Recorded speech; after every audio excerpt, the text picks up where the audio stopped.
Go over there. I'm busy. Go ahead and clean. I'm busy. Don't take my phone. Hey, what the fuck is your problem? Name some events in your life that were supposed to be positive, but your parents ruined. So at the end of each year, my high school gave out awards for things like good grades, good attendance, etc. Well, my last 3 years of high school, I got an award for getting good grades. There was a ceremony that students and their parents were supposed to attend to receive the award and all of that. Well, I never went to the ceremony because my mom said that she expected me to get good grades and that I did not deserve an award for meeting expectations. My junior year of high school, my choir teacher actually asked me why I wasn't at the award ceremony. And I told her what my mom said, that I didn't deserve the award because I was just meeting expectations. My choir teacher actually paused class and took me to the principal's office to get my award plaque and told me that she was proud of me. And she called my mom to tell my mom that she should be proud of me as well. If you don't think that children should be allowed to establish boundaries of any kind because they should only fear and respect you, you're setting them up for abusive relationships in the future and you're being a toxic parent. What was the biggest lie that your mother told you as a child? I was in my 20s. My fiance wanted to postpone our wedding.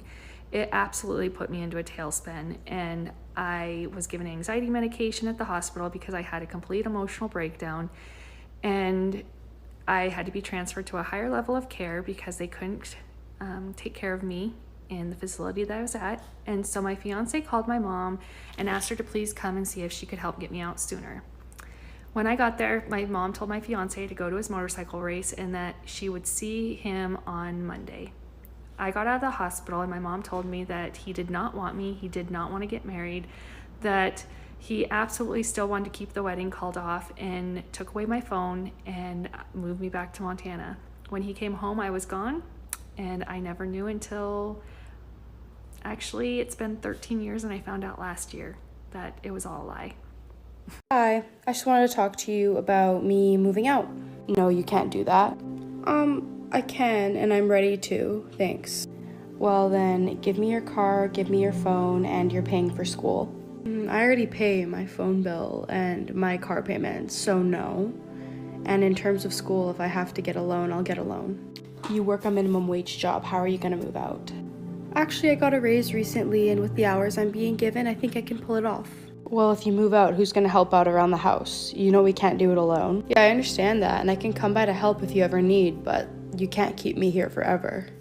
Don't come crawling back when you can't afford to live by yourself.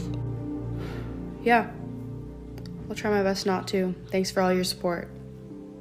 We've given you everything here, you're just ungrateful. I'm not ungrateful, but as long as I live here, I'm not gonna be treated like an adult. And that's that. Mom, do you think I'm pretty? Ariana, I'm not gonna answer stupid fucking questions. What are you going nuts for your age? It's very immature. I was just asking if you think I'm pretty. 3.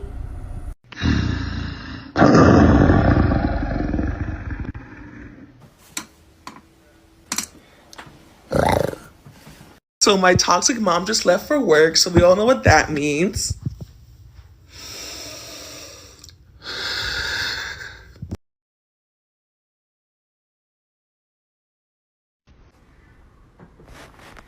Don't make me do it again. Dude. Seriously. Oh my god. What the fuck? What's the most fucked up thing that your parents ever did to you and you still remember to this day? This one really hurts.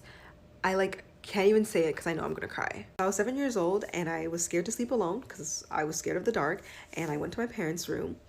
My dad got really upset that I woke him up in the middle of the night, and he carried me downstairs and he took all my clothes off, zip tied my arms and legs to a chair so that I couldn't move, and he whipped me with his belt as my mom watched. And that was the hardest thing. I replay it in my head and I ask, why? Why would someone teach their child like that?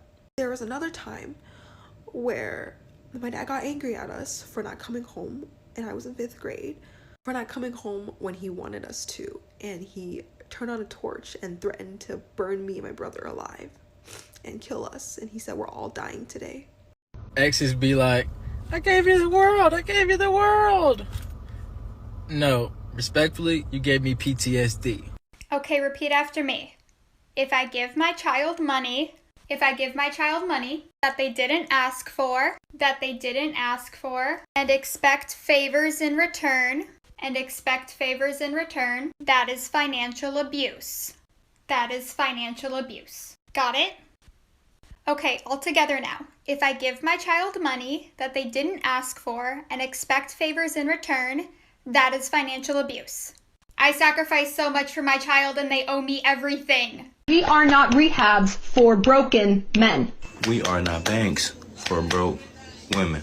We are farmers. Bum, ba, bum, bum, bum. Anything around the house, we are not rehabs for broken men. We are not banks for broke women. We are farmers. Bum, ba, bum, bum, bum, bum, bum. Tell me your mom shouldn't be a mom without telling me your mom shouldn't be a mom. Growing up, my mom... Baby, it is my time to shine. Let me tell you. I am the oldest child and my mother favors my youngest sibling. When I first started my business and told my mom she could be my assistant, all she was worried about was the money from it. She didn't actually care that, I ran a business. When we fell out last year, she told me that my bed behind me that y'all think is so cute, well, it's from Rent-A-Center. She told me she was going to have Rent-A-Center repossess my furniture, causing me to sleep on the floor in this big ass room I got. When I was in the 5th grade, I had a boyfriend.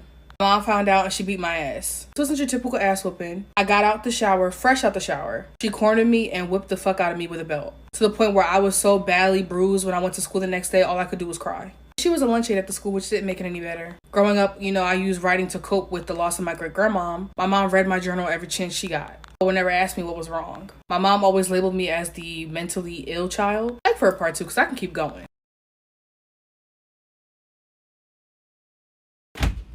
Why are you always in the goddamn room laying in the bed? Why are you always in the bed? You never spend any time with this goddamn family, and all we ever do is want to spend time with you and hang out with you. Yeah, can we watch the Cheetah Girls though? I really love that movie. We ain't watching no damn Cheetah Girls, man. You always want to watch those girly movies and stuff because you too sensitive. What you should be watching is Boys in the Hood to understand and not try to be having those pipe dreams of becoming a singer and an entertainer. You too sensitive with your sensitive ass. No, we gonna watch this movie. Okay. Tell me you grew up in a toxic household without actually telling me you grew up in a... I've never told anybody this, but the day that my best friend killed herself, my principal came in to get me from my class, and when he told me to grab all my stuff because he wasn't sure I'd be back, literally my heart sank to the bottom of my feet. Like, I was so scared. And the reason for that was because literally the only thing that was on my mind was my parents. I was thinking to myself, like, oh my god, what now? Like, did they finally, take it too far? Like, I was so afraid. And he could tell by the look on my face, and he was like, oh, no, don't worry, like, you're not in trouble. But I was panicking that, honestly, like, my friend thing was probably the last thing I was thinking about. I should have been thinking about that, but in my mind, like, my parents have always been a constant thing, so that's what I thought of. Hey, what are you going to be wearing tonight? I was thinking clothing? Do not get smart with me now. Why do you need to know? I just want to make sure what you're wearing is going to be appropriate. Define appropriate. Fitting for the venue in which we will be eating. Ah, okay, so ratty cargo shorts and a faded polo? What? No! Really? Because that's what he wears whenever we go out. It's true, that's what I wear. Also, riddle me this. When have I ever worn something that was inappropriate to the venue in which we were? Nothing comes to mind at the moment. Yeah, so let me pick my own outfit, okay?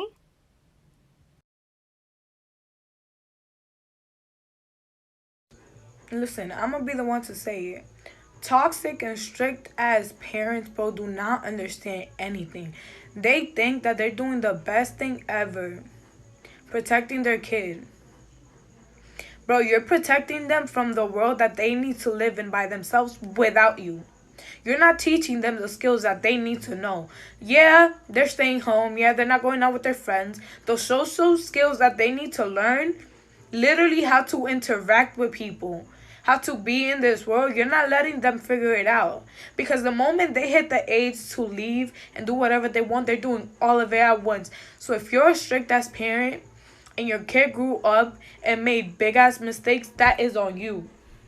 All of that is on you. Because you want to hold them in fucking cages and not let them do anything because you think that's good for them. You're pushing them away, bro. Like, you're losing your kid as soon as they leave. If you genuinely, not jokingly, but genuinely try to guilt trip your children over something like giving birth to them or any other bare minimum thing that comes with having a child and being a parent, like feeding them, clothing them, or putting a roof over their heads, you are the toxic parent.